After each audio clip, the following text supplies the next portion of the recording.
On the move. Carl, you like that group?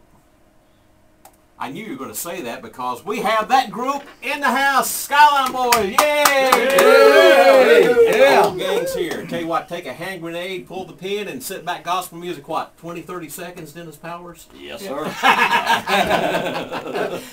I recognize you, but these other boys, I don't think I've seen them before. I don't think we've even been in jail together or anything. So if you would, go around the room and tell us who you got in the group. All right. Well, yeah, you probably wouldn't know him, Greg. But Greg, thank you for having us on this morning. Absolutely. And we've been looking forward to this. We have a baritone singer, a guy by the name of Chris Little. We've got a new tenor singer, Mr. Jerry Skaggs. And we've got a lead singer. Toby's not really new. He's been here about a year and a half, but we've not really had a chance to tell Solid Gospel listeners about him. But Mr. Toby Seiler from Dayton, Ohio.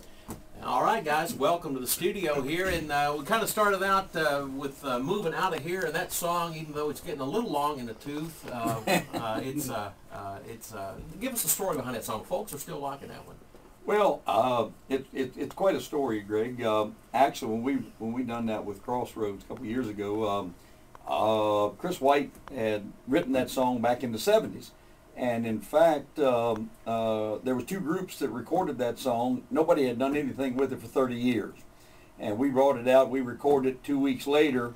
Another group called Chris and said, hey, we recorded that song. We want to release it to radio. But Skyline Boys had already released it to radio. And in fact, we were doing a concert up in Strasburg, Virginia just a couple weeks ago.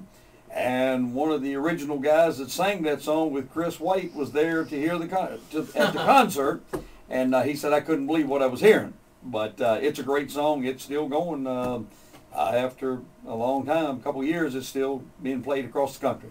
And we're glad to continue to play it here at Solid Gospel. Coming up, we're going to hear more from the Skyline Boys, more stories about the songs, including their latest release. So the Skyline Boys are in-studio guests right here on Solid Gospel.